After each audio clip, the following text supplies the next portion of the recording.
ఆటలు ఆడుకునేటప్పుడు, స్కూల్కి వెళ్ళేటప్పుడు, ఇంటి దగ్గర పిల్లలతో ఉన్నప్పుడు ఎవరితో నేను మీకు ఏమైనా విరోధం ఏమైనా ఏర్పడింది అంటే అడిగి కూర్చో అని అన్నారు. ఎవరికైనా అన్నారా? నాకు మీ పలపూలు తీసిన మీ పెన్ను అమ్మ ఆడుకోతారు కదా, నాకు చూడాలి.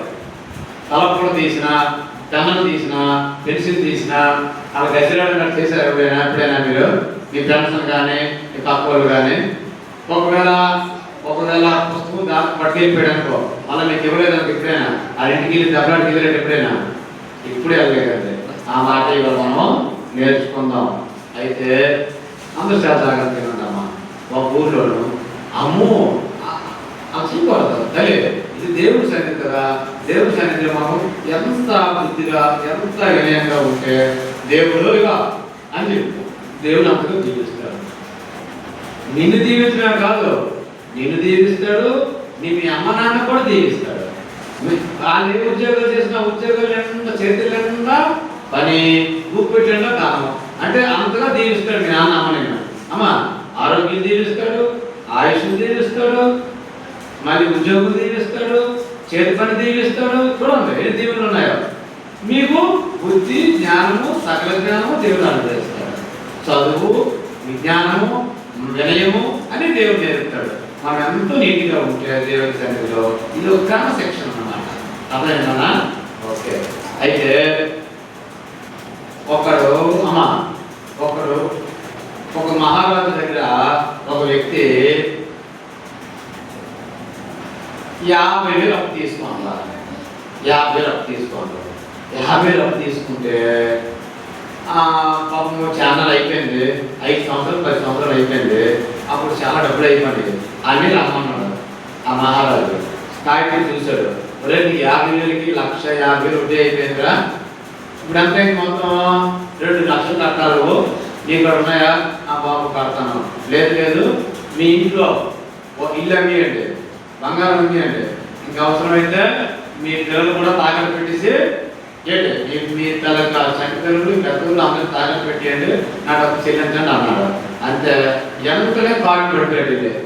కాలు పడిపోయి అమ్మా అయ్యా నన్ను క్షమించయ్యా, అమ్మ వినండి, నన్ను క్షమించయ్యా, నేను ఉంచుకోని డబ్బులు ఈ బాకీ తీరుస్తాను అని బతిమాలన్నాడు.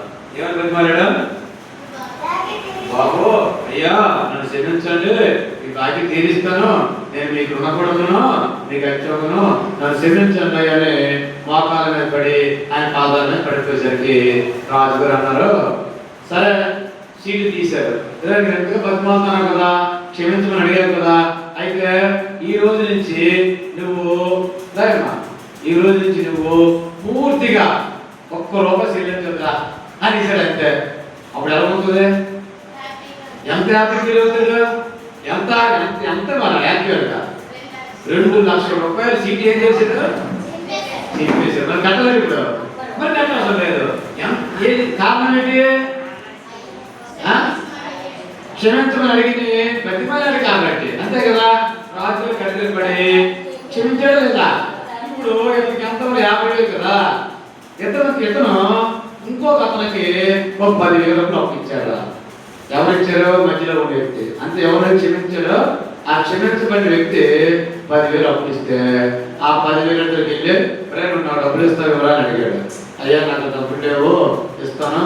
లేదు ఇప్పుడే నువ్వు ఇల్లు మీద తాకట్టు పెట్టి వచ్చి అర్జీని పట్టుకొని రా అన్నాడు. అంటే అరే తప్పైతుందయ్యా ఇస్తానయ్యా బతిమాలితే ఆయన క్షమించలేదు. క్షమించకపోతే ఏం చేశాడు? పోలీస్ స్టేషన్లో పెట్టాడు. పోలీస్ స్టేషన్లో పెట్టి జైల్లో పెట్టారు. ఈ విషయం ఆ రాజుగారికి తెలిసింది. ఏ రాజుగారికి? మొదటి డబ్బులు ఇచ్చిన రాజుగారికి. అరే నేను ₹50,000 ₹2 లక్షల క్షమించానంటే చీటీ చింపేశాను కదా, మరి ఆడంతా ఇవ్వాలా? 10,000 కదా ఇవ్వాలా? 10,000 ఆయన క్షమించలేదా, జైల్లో పెట్టాడా అని చెప్పేసి ఆయన పట్టుకొచ్చి బండ్లో పోలీసులు పంపించి ఈయన కూడా తీసుకొని వచ్చి ఏం చేశాడు? జైల్లో పెట్టాడు. చూసారా? క్షమిస్తే ఎంత బాగున్నాం అంటే, మనం ఎప్పుడైనా ఇతరులను క్షమిస్తే దేవుడు మనల్ని క్షమిస్తాడు. మనం కోపగించుకోకూడదు, తిట్టుకోకూడదు, దొంగతనాలు చేయకూడదు. అర్థమైందా? మీ పక్క ఇంట్లో గట్ట, మీ పక్క మీ స్నేహితులు గట్ట ఎవరైనా ఏదైనా కోపించుకోకూడదు, క్షమించాలా. వాళ్ళే పుస్తకం దాస్తారు అనుకో, అయితే రేపు ఇచ్చామా అన్నారు పుస్తకం, అంతే పుస్తకం దాస్తామని జిద్దులు పట్టుకొని వాళ్ళే ఇబ్బంది పెట్టకూడదు. అర్థమైందా? అవంతా ఇస్తారు, లేకపోతే సరేలే సరే నేను కోరుకుంటానని విడిచిపెట్టి క్షమించాలా. దేవుడు మనం ఎప్పుడైతే దేవుడిని అడిగామో దేవుడు మనల్ని కూడా ఆ రీతిగానే క్షమిస్తాడు. అయితే ఈరోజు మనం ఒక చిన్న ఇది నేర్చుకుందాం. మీకు క్షమాపణ అర్థమైంది కదా? మనం క్షమిస్తాం కదా, ఎప్పుడైనా క్షమిస్తామా క్షమించవా? కూడా అక్కడ రావుకోండి కొట్టారు కదా. ఒకరు మీ పెద్దలు ఎవరైనా తిట్టారు అనుకో, మీ అమ్మ నాన్న కానీ మీ తాతయ్యలు కానీ మీ మామూలు కానీ లేకపోతే మీ ఇంటి పక్కలు కానీ తిట్టారు అనుకో, మీరు కుటుంబానికి వెళ్ళే పట్టకండి తిట్టకండి, అయ్యా దేవుడు మమ్మల్ని క్షమించమన్నాడు, మేము నిన్ను క్షమిస్తాము అని నాకు నేర్చుకోండి. అది నేర్చుకున్నాం మేము. కాబట్టి మిమ్మల్ని మేము క్షమిస్తే దేవుడు మమ్మల్ని క్షమించి మాకు బుద్ధి జ్ఞానము చదువు ఉద్యోగం అన్ని దేవుడు ఇస్తామన్నాడు. దేవుడు అలాంటి వరకే మంచి జీవితాన్ని ఇస్తానంటున్నాడు. మొదటి రోజు క్షమించాడు కదా, మొత్తం 2 లక్షల చీటీ పోయింది కదా. అలాగే మనం కూడా ఏదైనా ఇతరుల పట్ల క్షమాగుణాన్ని కలిగి ఉండాలి, కోపించుకోకూడదు. ఓకే, అయితే ఇప్పుడు 2వ రాజుల గ్రంథంలో ఒక చక్కటి చరిత్ర ఒకటి చెప్పుకుందాం. చరిత్ర వినండి. మనకి మన దేశాల పేరు చెప్పాలి. ఏ దేశాలు ఉంటాయో చెప్పండి, దేశాల పేర్లు. పేర్లు చెప్పండి ఎవరైనా. ఇండియా, యుఎస్ఏ, ఆఫ్ఘనిస్తాన్, నేపాల్, చెప్పండి పేర్లు చెప్పండి. పాకిస్తాన్, ఇంకా ఇరాన్, ఇరాక్, అబ్బా ఇజ్రాయెల్. చాలు, ఇజ్రాయెల్ పేరు వచ్చింది కదా. ఇజ్రాయెల్ దేశంలో మన దేవుడు పుట్టిన దేశం, అది తెలుసు కదా. ఇజ్రాయెల్ దేశానికి పక్కన ఒక దేశం, మన పక్క దేశం ఏది చెప్పాలా? పాకిస్తాన్. పిల్లలు మా ఇంటికి వెళ్ళాలని పాస్ గారు. రష్యా కాదు, సిరియా. సిరియా దేశం ఉంటుంది. సిరియా దేశం పేరు సిరియా ఉంటే ఇదా ఈ సిరియా దేశంలో సిరియా దేశానికి ఇస్రాయెల్ దేశానికి యుద్ధాలు అవుతాయి. సిరియా దేశానికి ఇప్పుడు యుద్ధం అవుతుంది, ఇరాన్కి, ఇస్రాయెల్కి, అమెరికాకి. ఇప్పుడు కానీ ఇప్పుడు అది కాదు, అర్థమైందా? ఇప్పుడు అప్పుడే ఎవరికి యుద్ధం అయిందంటే ఈ రోజు ఎవరికి యుద్ధం అవుతుంది? ఇస్రాయెల్కి, ఇరాన్కి యుద్ధం అవుతుంది.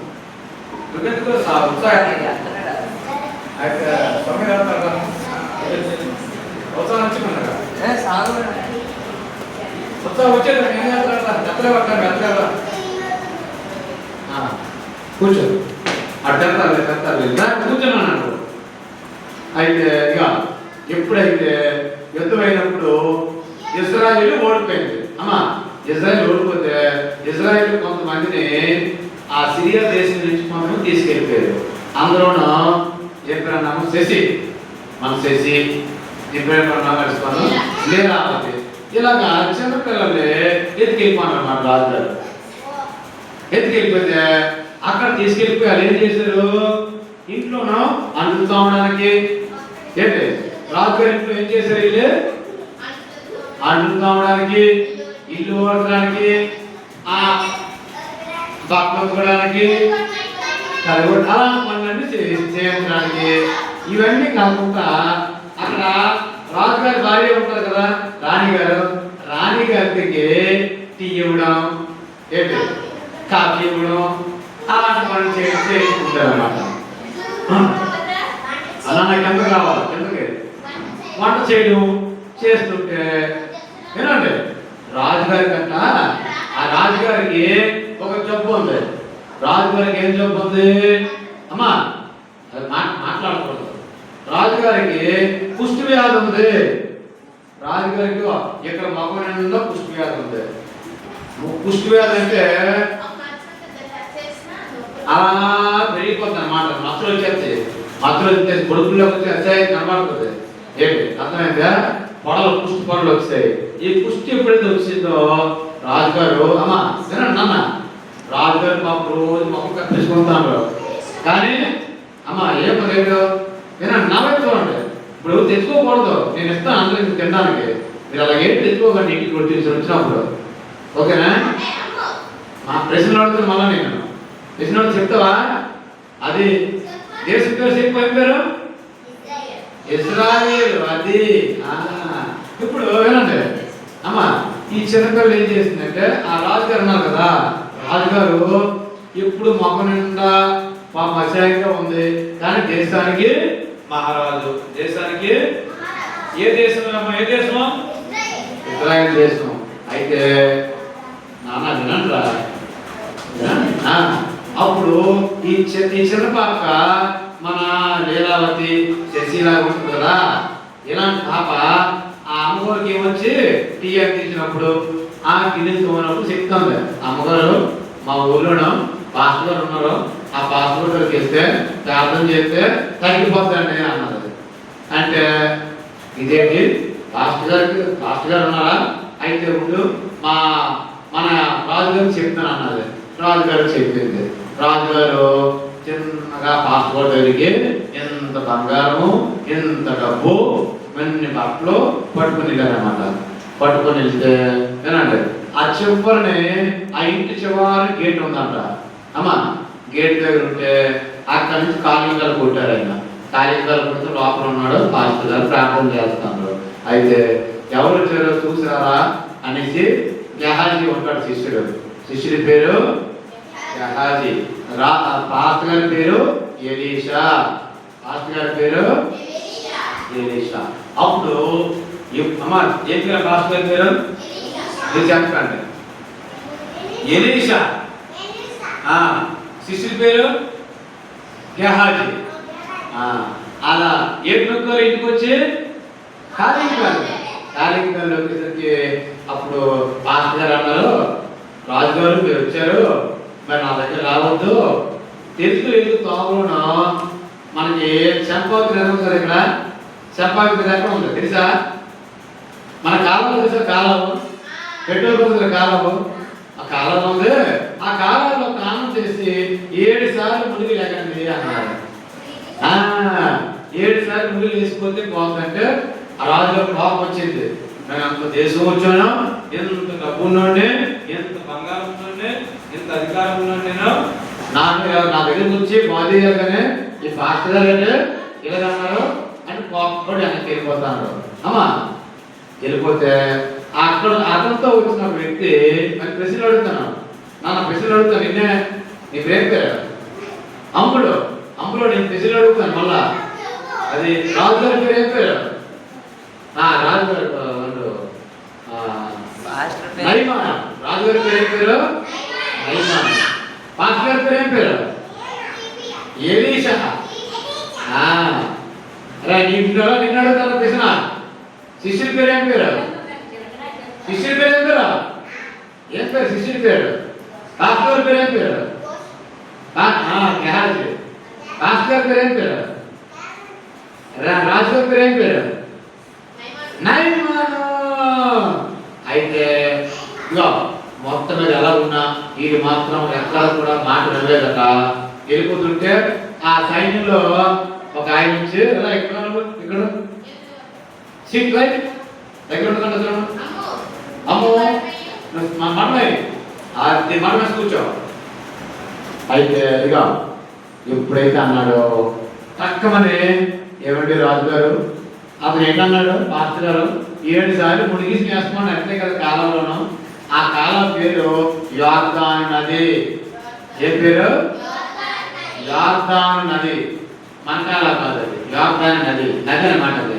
అయితే అమ్మా ఆ యోర్దాను నదిలో మొలగమంటే మొలగొచ్చు కదా. ఏటైపోయింది రాజుగారు? మొలిగితే అయిపోయింది కదా అన్నారు. అయితే సరే నెల పొదలనే వెళ్తాడు. వెళ్ళిన తర్వాత మునుగుతాడు. వెళ్ళి ఒకసారి మునుగుతాడు, చూసుకుంటూ ఊళ్ళంతా కూడా పుష్టి పోలేదు. రెండోసారి మునుగుతాడు, పోలేదు. మూడోసారి మునుగుతాడు, అలా చూసుకుంటాడు, పోలేదు. నాలుగోసారి మునుగుతాడు, పోలేదు. ఐదోసారి మునుగుతాడు. ఎన్నిసార్లు చెప్పాడు పాస్టర్ గారు? ఎన్నిసార్లు చెప్పామా? అయితే 6వసారి ములుగుతున్నాడు, పోలేదు. చూసుకుంటే ఇంకా పోలేదు అనుకుంటున్నాడు. 7వసారి యేసయ్యా అనుకొని ములుగుతాడు అనమాట. అంతవరకు మన మురిగేస్తాను, అంతేగానే ప్రార్థన చేయగానే మురిగేస్తాను. అప్పుడు 7వసారి పాపం వచ్చి బాధ అనిపించి యేసయ్యా అనుకుని ములిగినాడు అనమాట. మునిగేసరికి ఇలాగా చూసేసరికి శరీరం జబ్బు లేదు, పుష్టి లేదు, ఆరోగ్యం వచ్చింది. ఎలాంటి శరీరం వచ్చింది తెలుసా? ఇగో చిన్న పిల్లల శరీరం వచ్చింది అనమాట. మీలాంటిది ముసలి శరీరం పోయింది. ఇప్పుడు ఆ మా అమ్మలు ఉన్నారో ఆ శరీరం ఎలా ఉన్నాయో, మరి మీ పాప శరీరం ఎలా ఉంది? మీ శరీరం బాగున్నాయా? మీయే ఆ శరీరం ఎలా ఉన్నాయా? ముసలి ఇలా తాత శరీరం ఎలా ఉంది? అది అనేది ఉంటుంది. మరి మీ శరీరం తెలుగు ఎలా ఉంటుంది? స్మూత్ గా అందంగా ఉంటుంది. అలాగా తెలుగు చూడడం బాగుంటుంది. చిన్నపిల్లలు అలాంటి శరీరం వచ్చింది దానికి. చూసేవా ఎంత అద్భుతం చేశాడు దేవుడు.